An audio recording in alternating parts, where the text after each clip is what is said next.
지금부터 이제 강의를 좀 진행하도록 하겠습니다.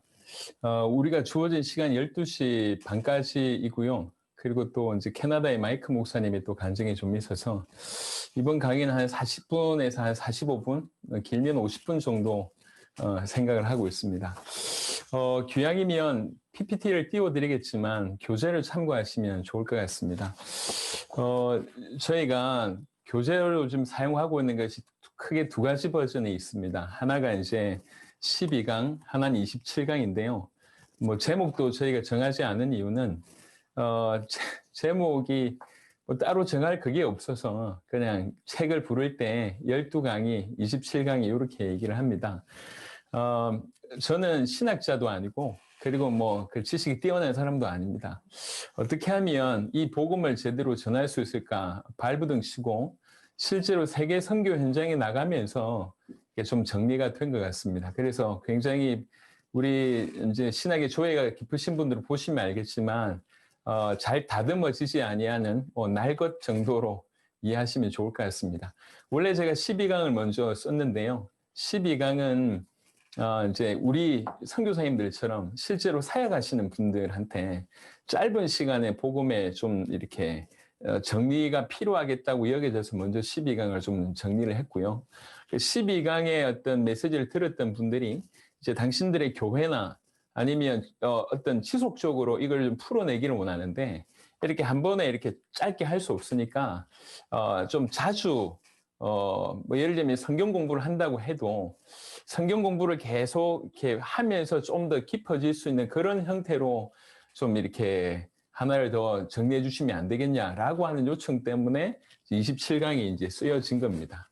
그래서 27강의 내용은 오히려 12강보다 조금 더 평범하게 정리가 됐다고 보시면 되겠고요.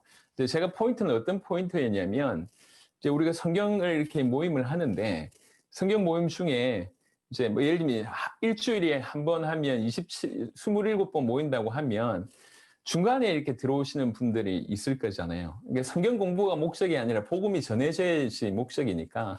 그러니까 27강은 두 가지 플로우가 있습니다. 하나는 그냥 이렇게 방향 그대로 흘러가는 위에 부분이 있고요. 맨 마지막 결론 부분은 항상 그리스도의 어떤 포커스로 또 좀 정리를 좀 해놨습니다. 그러니까 언제 들어도 그리스도를 들을 수 있도록 밑에 부분들은. 그러니까 어떻게 보면 위아래가 이 흐름상 맞지 않을 부분들이 좀 있는데 요런 거라고 좀 이해를 해주시면 좋을 것 같습니다. 목차를 좀 보시면 좋겠는데요. 27강의 목차를 보시면 1강이 성경이고 2강이 복음입니다. 그래 놓고 이제 쭉 보시면 18강이 예수는 그리스도라고 하는 제목으로 나와 있습니다. 그러니까 1강은 서론이라고 얘기할 수 있고 2강은 개론이라고 얘기할 수 있으면 사실 3강부터 18강은 그 예수님이 그리스도다라고 하는 말이 어떤 의미인지를 쭉 풀어내는 부분입니다. 무슨 말이냐면 우리는 그냥 어릴 때부터 예수 그리스도 이렇게 들어왔지 않습니까? 근데 이제 유대인들 배경으로 보면 그분들은 그리스도 사상이 있었습니다. 메시아 사상을 적어도 지금부터 이제 강의를 좀 진행하도록 하겠습니다. 우리가 주어진 시간 12시 반까지이고요. 그리고 또 이제 캐나다의 마이크 목사님이 또 간증이 좀 있어서 이번 강의는 한 40분에서 한 45분, 길면 50분 정도 생각을 하고 있습니다. 귀향이면 PPT를 띄워드리겠지만 교재를 참고하시면 좋을 것 같습니다. 저희가 교재로 좀 사용하고 있는 것이 크게 두 가지 버전이 있습니다. 하나가 이제 12강, 하나는 27강인데요. 뭐 제목도 저희가 정하지 않은 이유는 제목이 뭐 따로 정할 그게 없어서 그냥 책을 부를 때 12강이, 27강이 이렇게 얘기를 합니다. 저는 신학자도 아니고 그리고 뭐 그 지식이 뛰어난 사람도 아닙니다. 어떻게 하면 이 복음을 제대로 전할 수 있을까 발부둥 치고 실제로 세계 선교 현장에 나가면서 좀 정리가 된 것 같습니다. 그래서 굉장히 우리 이제 신학의 조예가 깊으신 분들은 보시면 알겠지만 잘 다듬어지지 아니하는 날 것 정도로 이해하시면 좋을 것 같습니다. 원래 제가 12강을 먼저 썼는데요. 12강은 이제 우리 선교사님들처럼 실제로 사역하시는 분들한테 짧은 시간에 복음에 좀 이렇게 정리가 필요하겠다고 여겨져서 먼저 12강을 좀 정리를 했고요. 12강의 어떤 메시지를 들었던 분들이 이제 당신들의 교회나 아니면 어떤 지속적으로 이걸 좀 풀어내기를 원하는데 이렇게 한 번에 이렇게 짧게 할 수 없으니까 좀 자주 뭐 예를 들면 성경 공부를 한다고 해도 성경 공부를 계속 이렇게 하면서 좀 더 깊어질 수 있는 그런 형태로 좀 이렇게 하나를 더 정리해 주시면 안 되겠냐라고 하는 요청 때문에 27강이 이제 쓰여진 겁니다. 그래서 27강의 내용은 오히려 12강보다 조금 더 평범하게 정리가 됐다고 보시면 되겠고요. 근데 제가 포인트는 어떤 포인트였냐면 이제 우리가 성경을 이렇게 모임을 하는데 성경 모임 중에 이제 뭐 예를 들면 일주일에 한 번 하면 27번 모인다고 하면 중간에 이렇게 들어오시는 분들이 있을 거잖아요. 그러니까 성경 공부가 목적이 아니라 복음이 전해져야지 목적이니까. 그러니까 27강은 두 가지 플로우가 있습니다. 하나는 그냥 이렇게 방향 그대로 흘러가는 위에 부분이 있고요. 맨 마지막 결론 부분은 항상 그리스도의 어떤 포커스로 또 좀 정리를 좀 해놨습니다. 그러니까 언제 들어도 그리스도를 들을 수 있도록 밑에 부분들은. 그러니까 어떻게 보면 위아래가 이 흐름상 맞지 않을 부분들이 좀 있는데 이런 거라고 좀 이해를 해주시면 좋을 것 같습니다. 목차를 좀 보시면 좋겠는데요.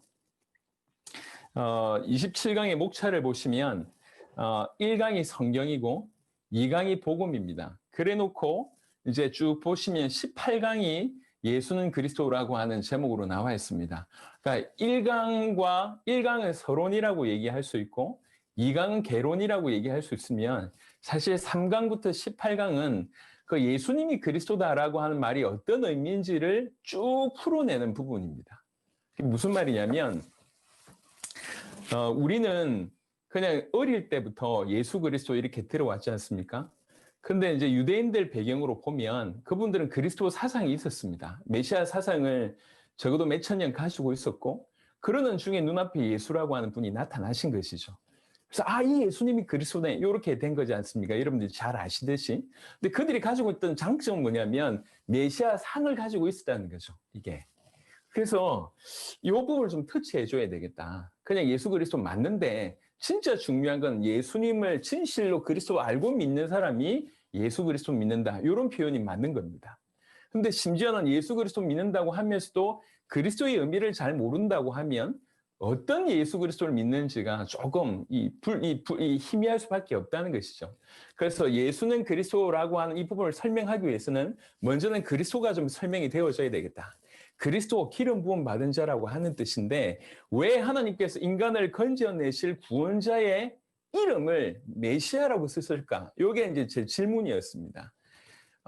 그냥 메시아야. 뭐 그것도 맞지만 우리 성경의 배경에 보시면 알겠지만 하나님은 그 이름을 굉장히 중히 여기시지 않습니까? 그 인생 전체를 한마디로 이름에 담으시는데 왜 인간 전체를 건져낼 이 구원자의 어떤 그 직함을 메시아로 썼을까? 그것도 기름 부음 받은 자라고 하는 뜻을 썼을까? 뭔가 이 안에 많은 것이 있다는 거죠. 우리가 신학교를 맨 처음 들어가면 그리스도론, 기독론을 배웁니다. 그리고 그리스도의 뜻을 알고 있습니다. 그 그리스도의 세 가지 직분에 대해서 신학책 처음에 넘겨보면 나오지 않습니까? 왕직, 제사장직, 선지자직. 그리스도는 기름 부음 받은 자라고 하는 뜻이고 그 뜻이 이해되게끔 이스라엘 백성들한테는 이 세 직분에 대해서 역사 이래로 이 세 직분의 의미를 아주 깊이 담으셨어요. 그래서 구약 성경 대부분 이 세 직분자에 대한 얘기라고 해도 과언이 아닙니다. 구약 후반이 선지자에 대한 얘기라고 볼 수 있고요. 중반이 역사서라고 하면 역사서는 거의 왕에 대한 포커스가 있습니다. 모세오경은 거의 제사와 제사장에 관한 얘기라고 해도 과언이 아닙니다. 이 세 직분에 대한 얘기를 끊임없이 하는 이유는 메시아가 이 세 직분을 감당하실 것이다. 왜 세 직분을 감당하실 것이냐가 이제 또 질문이었습니다. 그러는 중에 사실 지금 가장 공격받고 있는 것이 창세기지 않습니까? 창세기에 보면 우주 시작이나 모든 인류 시작도 있지만 왜 인류가 이렇게 타락됐는지 이유도 담겨져 있습니다. 가장 노골적으로 담겨져 있는 부분이 창세기 3장입니다. 결국 인간이 죄를 범했다는 거죠. 왜 죄를 범했는고라고 얘기할 때 답을 힌트를 주는 것이 성경입니다. 인간이 범죄한 배경에는 분명히 인간 타락 이전에 사단이 존재했음과 그 사단의 속임수로 인간이 범죄했음에 관한 얘기를 하고 있습니다. 그 결과로 생명의 근원인 하나님과 떨어져 나가는, 즉 하나님과 원수되는 그런 일들이, 그래서 생명 대신 하나님과 끊어짐이 죽음이고 생명 대신 하나님과 끊어짐의 결과가 지옥이라고 볼 수 있다고 하면, 즉 사단으로 말미암아 죄를 범해서 하나님과 단절되어서 모든 문제가 왔구나라고 볼 수 있고, 그 모든 문제의 근원이 이것이라고 볼 수 있는데, 이것의 사실은 해결의 키가 우리한테 없다는 거죠. 왜 세 직분을 계속 강조하셨을까? 인간의 모든 문제가 하필 또 이 세 가지일까? 이게 이제 좀 정리가 됐습니다. 그래서 사단을 이길 왕, 죄를 해결하는 제사장, 하나님과 만나는 길이 되는 선지자, 이것 때문에 메시아라고 하는 단어를 쓰셨구나. 그래서 인간의 문제가 이것이기 때문에 이렇구나. 또 인간의 문제를 알기 위해서는 원 상태를 알아야 될 거 아닙니까? 그래서 지금 이제 흐름은 이렇습니다. 원래 인간이 어떤 존재고, 그 인간이 지금 어떤 문제 가운데 빠졌고, 그러니까 메시아는 어떤 뜻이며, 왜 예수님을 그리스도라고 하는지가 이제 3강부터 18강까지가 쭉 연결되는 겁니다. 그리고 이제 19강부터는 중요한 건 그 지식이나 정보보다 더욱 중요한 것은 그렇게 믿는 거지 않습니까? 나중에 이제 보시면 알겠지만 결국 이 믿음에 가장 큰 차이가 난다고 볼 수가 있습니다. 그래서 이제 아마도 이제 오늘 들어오신 분들 말고 이제 이후에 들어오신 분들, 중간에 들어오신 분들은 약간 조금 이해하는 데는 좀 어려움이 있을 거라고 이제 개인적으로 판단이 좀 되는데요. 여하튼 19강 정도가 가장 예수를 그리스도라고 믿는다, 이 말이 어떤 말인지가 조금 정리가 되면 그 이후에 예수를 그리스도 믿는 자는 어떻게 살아야 되는지의 방향은 아주 자연스럽게 나올 것 같습니다. 그래서 예수님이 그리스도라고 하는 이 부분을 길게 설명하고, 그래서 우리는 예수를 그리스도로 믿어야 된다라고 하는 믿음이 설명이 되고, 이후에 이렇게 믿는 자는 이렇게 살아야 되지 않냐가 27강 전반에 이제 흘러가는 그런 부분이라고 이해하시면 되겠습니다.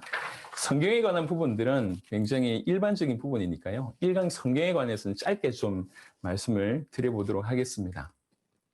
마태복음 5장 18절에 보니까 진실로 너에게 이르노니 천지가 없어지기 전에는 율법의 1.1획도 결코 없어지지 아니하고 다 이루리라. 이 1강 같은 경우에는 성경이 어떤 특성을 가지고 있는가? 사실 우리 선교사님들이기 때문에 누구보다도 잘 알고 있으리라고 생각을 합니다. 그러니까 이제 성경의 일반적인 특징 중에 하나는 하나님이 당신의 뜻을 수정하거나 바꾸시지 않지 않습니까? 절대로 하나님의 말씀은 그분의 선한 목적을 이룰 것이며 반드시 성취될 것입니다. 마태복음 5장 18절이고요. 시편 19편 사실 7절부터 9절을 좀 정리하시면 좋은데요. 7절은 이렇게 시작됩니다. 여호와의 율법은 완전하여 영혼을 소성시키며. 그러니까 시편 19편 7절부터 9절에 보면 하나님의 말씀이 어떤 특징이 있는지를 잘 다루고 있는데요. 여호와의 율법은 완전하며, 그러니까 필요한 것이 모두 갖추어져서 모자람이나 흠이 없는, 그게 여호와의 말씀이다. 그래서 완전해서 그 여호와의 말씀은 영혼을 소생시킨다, 이렇게 얘기하고 있고요. 8절에 보면 여호와의 교훈, 그러니까 하나님의 말씀 중에는 교훈적인 부분이 있습니다. 삶에 대한 원리나 아니면 삶의 어떤 안내서 같은 그런 역할을 하는, 그것이 하나님의 말씀이죠. 이 하나님의 말씀은 정직하다. 이 말은 구부러지거나 둘러서 말하지 않고 사실을 말한다고 하는 뜻입니다. 그 여호와의 교훈은 정직하여 마음을 기쁘게 하고, 지금 성경의 여러 가지 특징을 얘기하고 있습니다. 그리고 여호와의 계명, 그 말씀 안에는 분명한 권위를 가진 하나님의 명령으로서의 어떤 하나님의 말씀을 또 표현할 수 있는데, 이 말씀은 순결하여 분명하다고 하는 뜻으로 볼 수 있겠습니다. 눈을 밝게 한다고 얘기를 합니다. 그리고 여호와를 경외하는 도는, 여호와를 경외한다는 말은 말씀에 대한 우리의 반응을 아마 일컫는다, 이렇게 볼 수 있습니다. 여호와를 경외하는 도는 정결하여 영원까지 이르고 그렇습니다. 그리고 여호와의 법도 진실하여 다 의로우니, 하나님의 결정, 하나님의 어떤 판결로서의 말씀을 얘기할 수 있는데 다 진실하여 의롭다고 하는 거죠. 성경의 다양한 특징 중에 우리가 알고 있는 몇 가지만 조금 좀 정리하고 있습니다. 베드로후서 1장 20절, 21절을 보니까 이 성경은 정말로 하나님의 감동으로 되었다. 그래서 성경의 원저자는 성령이시다. 그리고 이제 성경의 기록자가 그 다음에 어떤 저자라고 볼 수가 있습니다.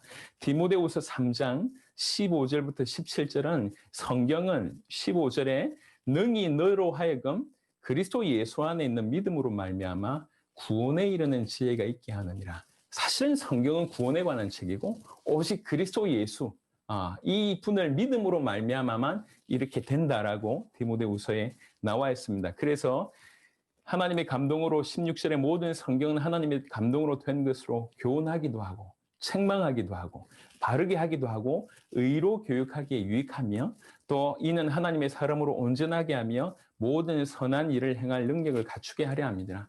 다른 어떤 분들보다 우리 목회자들, 선교사님들은 이 부분을 다 알고 계시고 전하고 계시는 부분이기 때문에 그냥 짧게 다루고 넘어가겠습니다. 그리고 베드로전서 1장 23절에는 이 하나님의 말씀은 사실 하나님 당신이 가지고 있는 어떤 하나님의 속성과 성품을 그대로 말씀이 담고 있다고 볼 수가 있습니다. 하나님의 속성과 성품을 담고 있는 그 살아있는 말씀을 통해서 그리스도인이 진실로 거듭날 수 있다. 베드로전서 1장 23절에 다루고 있고요.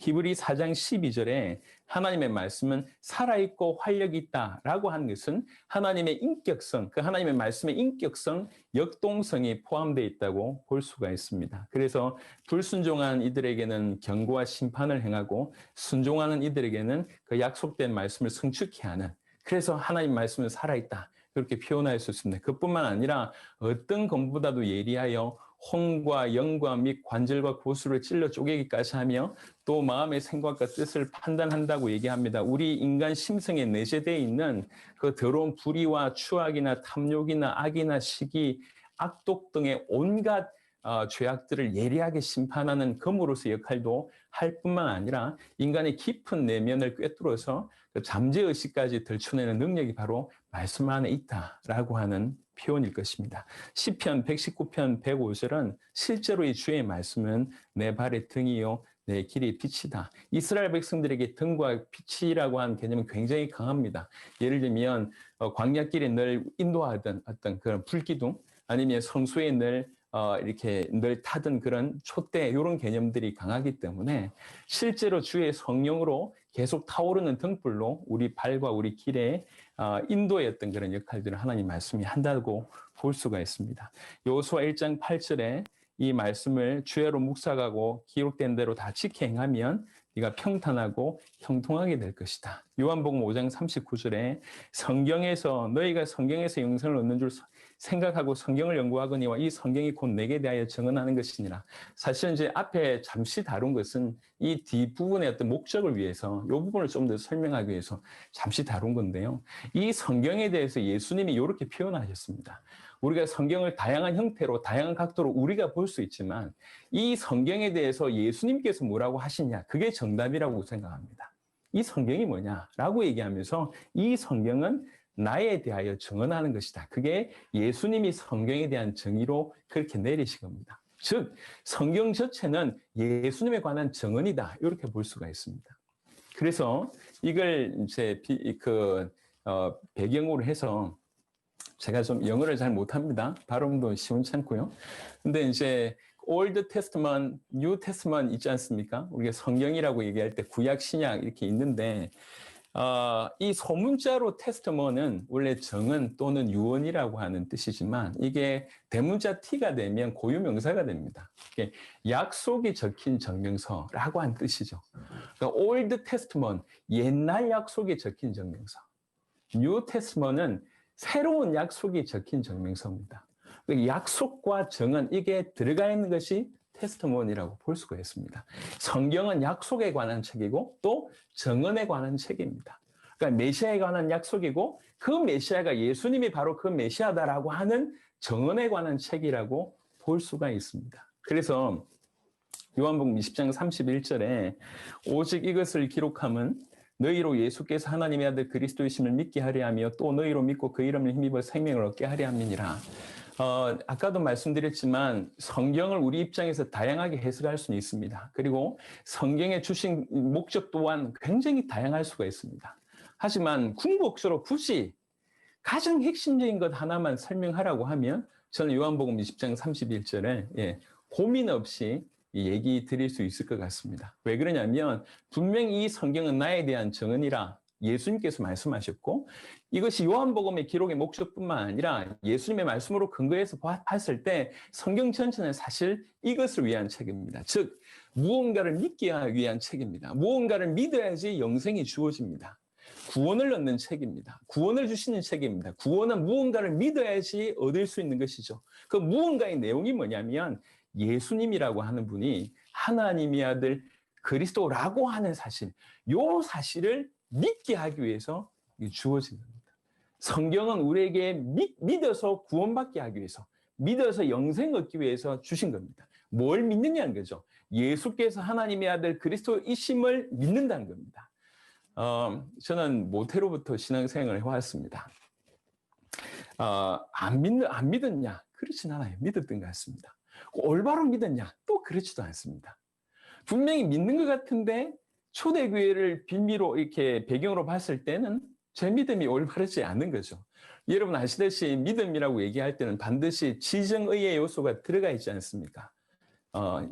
지식 부분들, 그리고 그 부분에 대한 어떤 감정적인 동의들, 확신들, 그리고 그 부분에 인생을 들인 의지가 같이 들어가야지 올바른 믿음인데 정말로 지금 우리의 믿음이 성경에 있는 믿음과 너무 별천지로 떨어져 있다는 걸 제가 오래전부터 많이 느끼게 됐습니다. 이게 왜 그럴까? 그러니까 분명히 어떤 사람들은 동의하고 아니면 그 지식을 가진 거에 대해서 믿음을 가졌다고 얘기할 수 있을지 모르겠지만 그의 삶에서는 올바른 믿음이 나타나지 않습니다. 사실 이건 제가 볼 땐 굉장히 중차대한 문제라고 생각을 합니다. 교회를 다니는 것도 중요하지만 어떤 믿음을 가지고 있느냐. 우리 주님이 보실 때에 우리 믿음을 보시지 않습니까? 그리고 성경 주신 이유는 올바른 믿음을 주시기 위한 건데 우리는 어떤 믿음을 가지고 있는가? 지금 교회 다니는 사람들이 예수 안 믿는다고 누가 하겠습니까? 예수님 다 믿는다고 얘기할 거 아닙니까? 하지만 그 믿음하고 성경에서 말한 믿음하고는 조금 우리가 확인해 볼 필요가 있다는 거죠. 그래서 지금 제가 사실은 천천히 풀어야 되기 때문에 이런 배경만 좀 얘기를 하고 계속 예수님이 그리스도이심과 그리고 예수를 그리스도 믿는다고 하는 것이 어떤 의미가 있는지를 전달하겠습니다. 감사하게 저희 교회도 저는 목회를 하고 있습니다. 개척을 2004년에 했고요. 그리고 이제 지금 거의 이제 17년째 하고 있습니다. 교회 하나를 이렇게 한다는 것도 참 어려운 일이더라고요. 근데 주님의 은혜로 교회는 교회대로 하면서 사역은 사역대로 하게 됐습니다. 제가 한 번 나갈 때 가장 오래 있었던 때는 한 10주 정도이었고요. 한 번 나가면 10주를 안 돌아오는 거예요. 그리고 그렇게 1년에 몇 번씩 나갔습니다. 그러니까 1년에 반 이상 아니면 뭐 오래 나갈 때는 그 이상 이제 나가기도 했었죠. 그래서 이제 해외 나가면 전부 목회자들이 그런 질문을 해요. 아니 교회 비우고 왔는데 교회 돌아가냐? 이거부터 시작해서 성도들이 안 떠나냐? 부목사님 조심해야 된다. 이런 얘기. 왜 그러냐면 전부 교회 개척이 그런 형국이니까 그분들이 걱정을 하시더라고요. 교회가 돌아가냐.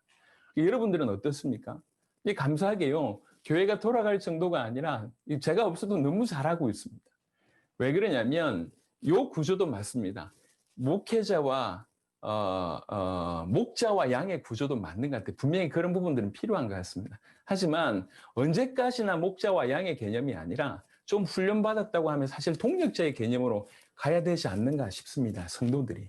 성도들에게 올바른 복음이 전달되어서 성도들이 이 복음을 정확하게 믿게 되고 복음을 받은 자가 뭘 향해 살아야 되는지가 보여지기 시작을 하니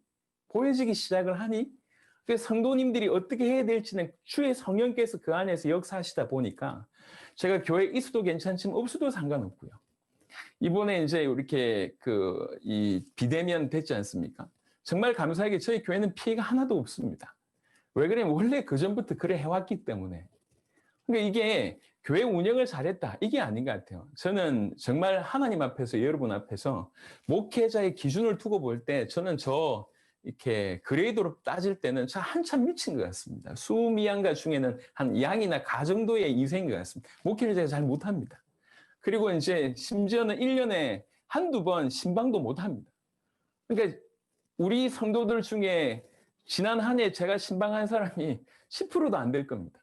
신방도 거의 못하고, 제가 바쁘니까 뭐 이렇게 경조사가 터져도, 예, 목사님 그냥 사회 가세요. 이런 성도들의 반응이라서, 이게 너무 기가 막히죠. 목회도 제대로 하지 못하고, 신학적인 깊이도 제가 별로 없습니다. 제가 하는 건 뭐냐면, 그냥 복음이 맞고, 우리 세대 세계복음을 위해서 뛰는 게 맞고, 그냥 삶으로 이제 제가 살아내니까, 우리 성도들이 그걸 보고 지금 이렇게 하는 거죠. 그러니까 어떤 것보다 우리가 지금 무엇을 전하며 우리의 대상, 우리의 사역 대상, 우리가 돕고 있는 그 영혼들이 어느 정도로 이렇게 세워야 되는가, 그게 정확하게 목표가 정해져야 될 거 아닙니까? 제가 생각할 때는 성경의 사도들이 전했던 그 메시지를, 올바른 그 복음을 전하고, 그들로 하여금 이 요한복음 20장 31절에 이런 믿음을 갖게 한다고 하면, 사실은 그 이후에 각각의 인도는 그들을 하나님께서 인도하신다고 생각을 하고 있습니다. 조금 전에도 우리 레니 목사님 간증을 들으셨을 겁니다. 저희는 보고를 강요하거나 아니면 어떤 뭐 이렇게 이런 게 없습니다. 예, 푸시하거나 지시하거나 뭐 이런 거 없습니다. 예, 그냥 독립자입니다. 예, 제가 요청하지 않고 그들은 보고하지 않습니다. 내가 널 훈련해야 되니까 너 계속 들어와, 이런 것도 아닙니다. 그냥 올바른 복음이 전해지면 이 복음 받은 자가 그냥 그 나라 살립니다. 현지인들. 제가 레니 목사님하고 7년 동안 사역을 해왔습니다. 하지만 실제로 쳐다보면서 이게 밥 먹고 서로 깊은 대화한 시간을, 우리 둘이 앉아가지고 대화한 시간을 다 뽑아내면 한 달도 안 될 겁니다. 상관없습니다. 복음이 그들을 살려내는 겁니다. 우리가 요한복음 20장 31절이 성경이 왜 기록됐는지를 조금, 이것일 수도 있고 아닐 수도 있지만, 저는 개인적으로 정말 성경의 기록의 목적은 우리에게 구원을 주시는 것이며, 그 구원의 유일한 길은 오직 메시아를 통해서만, 메시아를 믿음으로만 구원받는다고 믿고, 그 메시아가 누구냐? 예수라고 하는 분이 그 메시아지 않냐? 이걸 올바로 믿을 때, 또 이것을 믿게 하기 위해서 성경이 기록됐고, 그렇게 믿을 때만 진정한 영생이 주어진다고 저는 믿습니다. 그리고 그것을 위해서 성경이 주어졌다고 믿습니다. 이게 1강에 대한 기본적인 내용을 잠시 다뤘고요. 2강을 잠시 보시도록 하겠습니다. 제가 선교사님들 조금 양해를 부탁을 드립니다. 제가 고민을 많이 했습니다. 선교사님들이 사실 모든 부분에 그 지적인 부분이나 삶의 부분이나 사역의 부분들이 다 저보다 선배이신데, 그래서 제가 이렇게 조심조심 이렇게 하는 게 나을까? 아니면 그냥 저게 해외 나가서 사역을 하던 대로 메시지를 하는 게 나을까를 굉장히 고민하다가 후자로 선택했습니다. 그래서 제가 이 나이도 어린 것이 저런다 이렇게 하지 마시고, 좀 마음에 있는 부분들을 이제 사역을 하는 그 방식대로 하는 거니까, 혹시 제가 말에 실수가 있거나 아니면 너무 강하게 얘기한다거나 이렇게 하더라도 조금 이해를 좀 부탁을 드립니다. 자, 이제 개론에 대한 얘기를 좀 하겠습니다. 복음에 대한 부분인데요. 우리 선교사님들하고 제가 같은 생각이었으면 좋겠습니다. 고린도후서 4장 4절에 그 중에 이 세상의 신이 믿지 아니하는 자들의 마음을 혼미하게 하여 그리스도의 영광의 복음의 광채가 비치지 못하게 함이니 그리스도는 하나님의 형상이니라. 여기 보면 이 사단이, 분명히 사단이 존재하고 있는데, 이 사단이 가장 강력하게 하는 것이 뭐냐면 그리스도의 영광의 복음, 그거 비치지 못하게 한다는 거죠. 그리스도의 영광의 복음의 광채가 비치지 못하게 한다. 이게 사단이 하는 모든 활동의 총체적인 목적이라고 생각합니다. 왜 그러냐? 누구든지 그리스도의 영광의 복음을 받으면 구원받을 거니까요. 그리고 올바른 하나님 인도를 받을 거니까요. 이게 사단이 가장 강력하게 이 그리스도의 영광의 복음을 막구나. 그 한 실례로 두 교회에 대한 얘기를 좀 해보겠습니다. 그게 하나가 갈라디아 1장 6절부터 9절이고요. 또 하나가 고린도후서 11장 4절입니다. 갈라디아 1장 6절부터 9절 보면 그리스도의 은혜로 너희를 부르신 이를 이같이 속히 떠나 다른 복음을 따르는 것을 내가 이상하게 여기노라. 다른 복음은 없나니 다른 어떤 사람들이 너희를 교란하여 그리스도의 복음을 변하게 하려 함이라. 그러나 우리나 혹은 하늘로부터 온 천사라도 우리가 너에게 전한 복음 외에 다른 복음을 전하면 저주를 받을지어다. 우리가 전에 말하였거니와 내가 지금 다시 말하노니 만일 누구든지 너희가 받은 것 외에 다른 복음을 전하면 저주를 받을지어다. 제가 알기로는 이 갈라디아서는 신약 성경 중에 가장 먼저 쓰인 것이라고 알고 있습니다. 사복음서보다 한 20년 정도 앞서서 써졌다고 제가 알고 있습니다. 많은 어려움이 당했는데, 특별히 이스라엘 이 지금 예수님을 그리스도로 믿는 자들에게 한편으로는 로마 정치에 대해서 정치를 통해서 어려움이 있고 또 한편으로는 유대교를 통해서 어려움이 있는 것이죠. 그래서 그 안에 이 유대교 사상이 교회에 흘러 들어와서 예수님 믿으라. 그거 좋은데 율법도 지켜야 되지 않냐. 이런 것들이 자연스럽게 이제 들어오기 시작을 하는 겁니다. 그런데 어느 일정 기간 시간이 지나서 로마였던 세계에서 유대교는 인정을 해주고 기독교는 핍박을 하는 그런 일이 벌어집니다. 그래서 자연스럽게 똑같은 하나님 믿고 예수 믿는 거 뭐 좋은 거니까 그러니까 이제 밑에 유대교를 회귀하는 그런 일들이 이제 많이 벌어졌습니다. 그 배경을 가지고 지금 이제 갈라디아 1장에 쓰여졌다고 저는 알고 있습니다. 자, 여기서 사도 바울이 하는 얘기를 좀 들어보면요. 너희가 이같이 속히 떠나 다른 복음을 따르는 것을 내가 이상하게 여긴다라고 얘기를 합니다. 자, 제가 이 부분을 좀 설명을 좀 드리고 싶습니다. 이 다른 복음이라고 표현할 때 잘 한번 보십시오. 그분들이 하나님 얘기를 안 했냐? 하나님 얘기했습니다. 교회 얘기하겠죠. 성경 얘기합니다. 예수님 얘기합니다. 그래 놓고 궁극적으로 뭐냐면 예수도 믿되 율법도 지켜야 되지 않냐? 요 얘기입니다. 부처 얘기한 게 아니에요. 딴 얘기가 아닙니다. 동일하게 교회 안에서 하나님 표면적으로 볼 때는 하나님 얘기, 예수님 얘기, 성경 얘기, 성령 얘기, 교회 얘기 다 합니다. 그런데 사도 바울이 볼 땐 그건 다른 복음이에요. 엄밀하게 다른 복음이죠.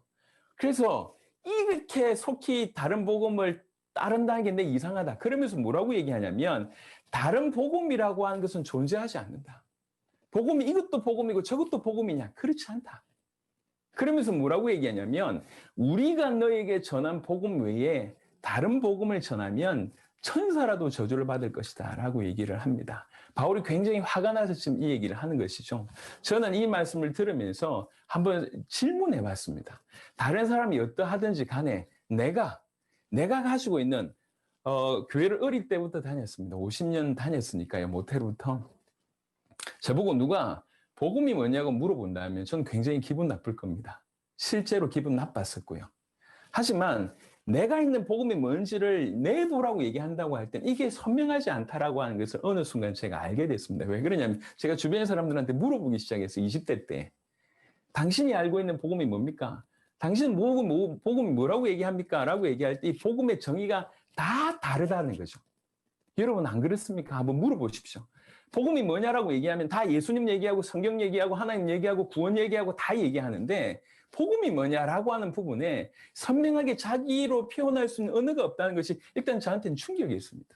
복음을 위해서 우리가 목숨을 거는데 왜 이럴까? 또 두 번째, 나는 그러면 과연 사도 바울이 얘기하는 그 사도 바울이 지냈던 그 복음 안에 거하고 있는가? 이 생각을 하게 된 거죠. 지금 사도 바울은 둘 중에 하나라고 얘기합니다. 올바른 복음에 거하고 있거나 아니면 다른 복음 가운데 거하고 있구나. 저는 오늘날 이제 세계 교회를 이렇게 돌아보면서 어떤 일들을 많이 보게 되냐면 정말 유대교를 회귀한 것 같은 그런 느낌이 많이 듭니다. 더 이상 예수님의 메시지는 인기가 없습니다. 예. 전 세계에 주로 리더십 얘기가 많고 치유 얘기가 많습니다. 구제 얘기가 많습니다. 딴 얘기가 많습니다. 성령 얘기가 많습니다. 물론 필요합니다. 도움되는 얘기입니다. 하지만 예수님 얘기는 기초라고 생각하든지 아니면 더 이상은 인기 없는 메시지가 됐습니다. 제가 계속 예수님 얘기하니까 사람들이 저보고 예수회라고 얘기합니다. 저는 이렇게 얘기합니다. 성령께서 하시는 가장 큰 사역은 예수님을 증언하는 일이라. 요한복음 14장, 15장, 16장 예수님이 성령에 관해서 얘기한 부분들을 보시면 압니다. 그가 오시면 진리로 인도하시고 내가 말한 것을 생각나게 할 것이고 나를 증언할 것이라고 얘기했습니다. 예수님은 성령을 그렇게 표현했습니다. 성령의 다양한 역사, 다양한 열매 인정합니다. 하지만 성령이 하시는 가장 큰 일은 뭐냐면 예수님을 드러내시는 일입니다. 그리고 그 예수님이 아버지를 드러내십니다. 즉 우리가 예수님을 강조한다는 얘기는 이 배경에 성령의 역사가 있다는 얘기고 이 예수님을 드러내면 드러낼수록 아버지를 드러내는 사역이라고 저는 개인적으로 생각합니다. 그러니까 성령 얘기, 성부 얘기를 안 하는 게 아니에요. 정말 삼위일체 하나님의 사역을 올바로 우리가 이해하기 위해서라도 예수님 똑바로 알고 믿어야 된다라고 저는 생각을 하고 있는 것입니다. 그래서 질문해봐야 됩니다. 지금 사도 바울은 굉장히 지금 예민하게 얘기하고 있습니다. 너희가 우리가 전한 복음 가운데 있냐? 다른 복음 가운데 있냐? 아니 우리 교회 다니니까 다 복음 가지고 있지 않냐. 우리는 그렇게 대충 보면 안 되는 겁니다. 조금 더 깊이 있게 봐야 되는 것입니다. 고린도후서 11장 4절에 보니까 만일 누가 가서 우리가 전파하지 아니한 다른 예수를 전파하거나 혹은 너희가 받지 아니한 다른 영을 받게 하거나 혹은 너희가 받지 않은 다른 복음을 받게 할 때는 너희가 잘 용납하는구나. 여기 보면 다른 예수, 다른 영, 다른 복음이라고 하는 표현이 있습니다. 물론 바울이 고린도 교회에 얘기했던 것은 분명한 다른 복음입니다. 영지주의 배경이 있어서 예수님이 실제로 육체로 오신 것이 아니라 그렇게 보일 뿐이다. 뭐 이런 얘기들 한 것이 분명히 다른 복음입니다. 100% 틀린 얘기죠. 하지만 오늘날 교회 안에서 사도 바울이 전했고 초대교회가 전했던 그 순수한 복음을 각각이 유지하고 있고 그 복음이 전달되고 있는지는 우리가 돌아봐야 됩니다. 예수님 얘기 안 해도 그냥 설교가 되고 예수님을 올바로 전하지 않아도 그냥 교회가 된다고 하는 것은 굉장히 위험한 얘기라고 개인적으로 생각합니다. 그러니까 고린도후서 11장, 갈라디아 1장을 여러분 한번 개인적으로 좀 묵상을 해보시기 바랍니다. 사실 저는 해외 사역을 가면 저는 숫자를 생각하지 않습니다. 그 나라에 있는 그 나라 살릴 주의 제자를 찾는 그런 마인드이기 때문에 메시지를 좀 굉장히 강하게 합니다. 왜 그러냐면 우리 단체, 우리 숫자가 아니니까 강하게 해서 정말 알아듣는 분이 생명 거시는 분들이다라고 믿어지니까 굉장히 강하게 하는데 우리 선교사님들 앞에는 제가 그럴 수가 없어서 수위 조절을 하고 있습니다. 이해를 좀 부탁을 드리고요. 자, 그러면 바울이 뭘 전했는가 우리 한번 살펴봤으면 좋겠습니다. 로마서 16장 25절부터 27절은 뭐라고 얘기하냐면 나의 복음과 예수 그리스도를 전파함은 이것은 영세전부터 감추어졌다가 이제 나타낸 바 되었다고 얘기를 합니다. 그러면서 뭐라고 얘기하고 있냐면 영원하신 하나님의 명을 따라 선지자들의 글로 말미암아 모든 민족이 믿어 순종하게 하시려고 알게 하신 바 그 신비의 계시를 따라 된 것이니 이 복음이 그 신비의 계시를 따라 된 것이라고 이렇게 풀어놓습니다. 마태복음 16장에 주는 그리스도시요 살아계신 하나님의 아들이십니다라고 16절에 고백했을 때 예수님께서 17절에 뭐라고 얘기했냐면 어떻게 네가 이걸 알았냐? 혈육이 알 수 있는 게 아니다. 내 아버지가 너에게 알리셨구나. 내 아버지께서 너에게 보이셨구나. 이렇게 얘기했습니다. 그게 우리가 이해하고 있는 계시의 차원이지 않습니까? 머리의 정리가 아니라 실제로 이 복음이 받아들여지는 것은 계시의 차원이라고 얘기할 수 있습니다. 사도 바울은 그렇게 얘기하고 있고요. 그러면서 로마서 1장 1절부터 4절 복음을 설명합니다. 이 복음은 1장 2절에 보니까 이 복음은 하나님이 선지자를 통해 그 아들에 관하여 성경에 미리 약속하신 것이다. 이 복음은 미리 약속하신 것인데 선지자들을 통해서 미리 약속하신 것이다. 그러면서 그 복음의 내용이 그의 아들에 관하여 말하면 육신으로는 다윗의 혈통에서 나셨고 성결의 영으로는 죽은 자들 가운데서 부활하사 능력으로 하나님의 아들로 선포되셨으니 곧 우리 주 예수 그리스도니라. 복음의 실체가 우리 주 예수 그리스도다라고 얘기하고 있습니다. 요거를 조금 더 디테일하게 설명한 게 있습니다. 사도행전 9장에는요. 사도 바울이 다메섹 도상에서 예수님을 만나는 장면이 나옵니다. 그러니까 9장 20절, 9장 22절 보면 바로 나가서 복음 전하는 일을 합니다. 뭘 전했냐? 사울은 힘을 더 얻어 예수를 그리스도라 증언하여 다메섹에 사는 유대인들을 당혹하게 하니라. 여러분, 저는 여러분들은 어떻게 보실지 모르겠지만 저는 굉장히 목마르게 찾았습니다. 사도들이 뭘 전했을까라고 하는 굉장한 목마름으로 찾다가 이 구절이 보여졌을 때 저는 굉장히 충격이었습니다. 사도 바울은 처음부터 이렇게 전했구나. 사도행전 17장 2절부터 3절 보시면 사도행전 9장과 사도행전 17장의 사이는 신학자들의 어떤 연구가 조금 연구 때문에 의견이 좀 분분하긴 하지만 대략 15년 내지 20년 정도를 보고 있습니다. 15년 내지 20년이 지났다는 거죠. 17장 2절부터 3절 바울이 자기의 관례대로 이제 관례 규례가 됐습니다. 그들에게로 들어가서 새 안식일에 성경 전체를 가지고 성경을 가지고 강론하면서 뜻을 풀었다고 얘기합니다. 뜻을 풀어 그리스도가 해를 받고 죽은 자 가운데서 다시 살아날 것을 증언하고 이르되 내가 너희에게 전하는 이 예수가 그리스도라 하니 이게 사도 바울의 메시지였습니다. 아까 말씀드렸습니다. 성경의 기록의 목적이 예수께서 하나님의 아들 그리스도이심을 믿게 해서 영생 얻게 하는 것이 성경의 기록의 목적이라면 그 기록의 목적 그대로 메시지 전했던 인물이 사도 바울입니다. 15년, 20년이 지났습니다. 저도 강단에 설 때마다 메시지에 대한 고민을 많이 합니다. 선교사님들도 그렇지 않습니까? 우리는 무슨 메시지를 하고 있습니까? 그리고 15년 전과 20년 전과 우리의 메시지는 어떻게 달라지고 있습니까? 사도 바울은 일평생 하나의 메시지를 전합니다. 예수님이 하나님의 아들 그리스도라고 하는 메시지를, 그리고 15년, 20년이 지났을 때 이게 더 풍성해졌습니다. 성경 전체를 가지고 이걸 풀어냅니다. 지금 우리가 해야 될 일이 사실 이 일이라고 저는 생각합니다. 성경의 기록의 목적에 맞게끔 예수님이 누군지 정확하게, 예수가 그리스도라고 하는 표현은 예수님이 어떤 분이며 예수님이 무슨 일을 하셨는지를 그냥 요약한 단어입니다. 요약한 문장입니다. 예수님이 하나님의 아들 그리스도다. 그분의 존재며 그분의 사역을 설명하시는 것이죠. 그래서 성경 전체를 가지고 이걸 풀어냈다고 얘기를 합니다. 18장 5절을 보면 실라와 디모데가 마게도냐로부터 내려오매 바울이 하나님 말씀에 붙잡혀 유대인들에게 예수는 그리스도라 밝히 정인하니, 성경을 자세하게 보면 하나님의 말씀에 붙잡혔다고 얘기합니다. 하나님의 말씀에 붙잡힌 자가 뭘 전하냐는 거죠. 사도 바울은 하나님 말씀에 붙잡혀서 예수님이 하나님의 아들 그리스도라고 전했습니다. 제가 여기까지 찾고 나서 궁금했습니다. 사도 바울은 특별하지 않냐? 특별하니까 메시지가 특별했겠지. 혹시 다른 사도들이 이걸 전했을까? 또 찾아보기 시작했습니다. 사도행전 2장 36절에는 여러분 잘 아는 베드로의 설교가 나옵니다. 주의 성령이 임하시고 약 15개 나라 이상의 사람들이 모여왔을 때 저 술 취한 거 아니냐? 아니면 어떤 사람은 굉장히 놀라고, 이런 둘 배경 가운데 2장 14절부터 사도 베드로가 메시지를 전합니다. 메시지를 쭉 전해놓고 내린 결론이 2장 36절입니다. 그런 적 이스라엘 온 집은 확실히 알지니 너희가 십자가에 못 박은 이 예수를 하나님이 주와 그리스도 되게 하셨느니라 하니라. 하나님이 주와 그리스도 되게 하셨다. 다른 말로 너희가 십자가에 못 박은 그 예수가 주이시며 그리스도다 라고 하는 메시지였습니다. 이 메시지에 수많은 사람들이 통해 잡아가는 일이 벌어졌습니다. 그게 베드로의 메시지입니다. 요한 1서 5장 1절을 먼저 보겠습니다.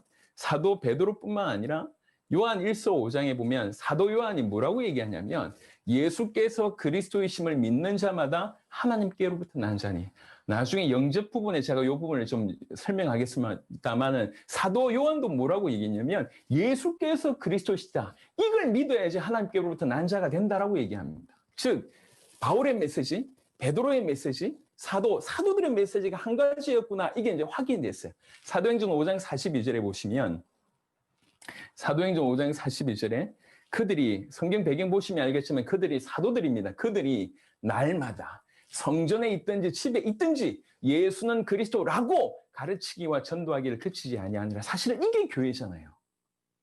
예수가 그리스도라고 가르치기와 전도하기를 그치지 아니하니라. 수많은 기독교인들이 그리스도의 의미도 모를 뿐만 아니라 예수가 그리스도라고 하는 의미를 정확하게 모르고 있습니다. 그 다음에 사도들뿐만 아니라 제가 궁금했던 건 뭐냐면 사도들만이었냐? 사도들만 전하고 그 이외에 전해지지 않은 것이었냐? 이걸 확인해 보는 중에 사도행전 18장 24절부터 28절은 굉장히 저한테 큰 답이 됐습니다. 여러분 잘 아시는 바울의 제자라고 얘기할 수 있는 브리스가 부부에 관한 얘기고, 브리스가 부부가 아볼로라고 하는 사람을 도와줍니다. 28절에 이는 성경으로서 예수는 그리스도라고 증언하여 공중 앞에서 힘있게 유대인의 말을 이기미르라. 결국 아볼로의 메시지가 완전히 바뀌게 됩니다. 그러니까 즉 바울을 통해서 브리스가 부부를 통해서 아볼로에게, 이게 초대교회 내에 계속 전달되어졌던 것이 이 메시지였구나. 저는 여러분에게 성경의 기록의 목적이 뭔지를 얘기했고 초대교회가 뭘 전했는지를 얘기했습니다. 여러분 다른 분들에게는 어떠할지 모르겠지만 메시지를 전해야 될 우리 입장은 굉장히 예의주시하게 보셔야 될 부분입니다. 요한복음 그래서 여러분 영어 성경 가지고 계시면요, 제가 다 찾아봤는데 웬만큼 찾아봤는데 킹제임스 버전은 약간 이렇게 따르지 않고요. 번역본 중에 태반은 더 굿뉴스가 뭔지를 정의하고 있더라고요. 사도행전 5장 42절에 그랬습니다. 사도행전 5장 42절에 보면 그들이 날마다 성전에 있든지 집에 있든지 예수는 그리스도라 가르치고 전도하기를 그치지 아니하니라라고 하는 그 구절에 영어 구문이 있는데 더 굿뉴스가 뭐냐? That Jesus is the Christ. Jesus is the Messiah. 이렇게 되어 있습니다. 그러니까 더 굿뉴스라고 하는 정의가 그래도 성경에 이렇게 표현되어 있더라고요. 굳이 이렇게 문장이 없다 할지라도 우리가 충분히 알 수 있는 것이 예수님에 관한 예수님의 존재, 예수님의 사역에 관한 것이 결국 복음인데 예수님이 하나님의 아들 그리스도구나. 이것이 성경에서 말하는 복음이다. 볼 수가 있습니다. 그래서 요한복음 20장 31절 아까 말씀드렸듯이 성경에서 말하는 어떤 복음의 어떤 정의를 어떻게 보면 좀 좁은 이 협의의 정의죠. 성경 전체가 복음이라고 해도 과언이 아니고 그게 좀 넓은 의미라고 하면 그걸 좁혀서 핵심적으로 표현한다고 하면 예수님이 하나님의 아들 그리스도다. 이것이 성경의 복음이라고 설명할 수가 있겠습니다. 그래서 성경은 이것이 기록의 목적이라고 얘기했고 사도들도 이 메시지를 전했고 초대교회가 이 메시지를 전했고 저는 어떻게 하면 내 살아있을 때 주님 오실 수 있는 길을 준비할 수 있을까? 어떻게 하면 내가 세계복음만 내 살아있을 때 감당할 수 있을까를 고민하고 있을 때 첫 번째 했던 질문이 뭐냐면 내가 뭘 전해야 되지? 이것이었습니다. 뭘 전해야 될까? 이렇게 여러분 들어보셔서 알겠지만 제가 그렇게 말을 잘하는 편이 못 됩니다. 어릴 때는 대인기피증이 있어서 사람 만나는 게 굉장히 두려웠던 사람이에요. 그런데 뭘 전해야 되지? 저보다 뭔가 잘 전하는 사람들이 너무 많은데 뭘 전해야 되지? 100% 성경 그대로 전해야 되겠다. 이게 성경 그대로 전해야지 세계복음화 되겠다. 그래서 굉장히 목마르게 사도들이 뭘 전했고 초대교회가 뭘 전했는지 가운데 정리가 된 겁니다. 제 마음에. 여러분들은 이미 알고 있는 내용인지 모르겠지만 저는 너무 충격이었습니다. 사도들이 이렇게 전했구나. 성경이 이런 기록 목적을 가지고 있구나. 목회자가 됐는데 내가 성경의 기록 목적대로 믿어야 되고 성경의 기록 목적대로 믿게 해야 되지 않냐. 올바로 전해서 올바로 믿게 해야 되지 않냐. 예수님을 그리스도로 전하고 예수님을 그리스도로 믿게 해야 되지 않냐. 이게 내가 해야 될 일이고 이게 전 열방에 가서 해야 될 일이다. 그래서 저는 전 열방에 가서 요 얘기만 했습니다. 예수님이 하나님의 아들 그리스도입니다. 그 얘기만 했습니다. 그게 어떤 의미인지 조금 더 풀어드리고 우리가 이렇게 믿어야 되지 않습니까? 이게 전부였습니다. 조금 이제 우리 지금 마이크 목사님도 들어오셨는데요. 저보다 연배들도 많고 다 사역도 다 잘하시는 분들입니다. 그런데 그냥 복음이 이것이 복음 아닙니까? 라고 전하니까 그 모든 사역들을 딱 내려놓고 하나님 앞에서 이게 복음 맞습니다.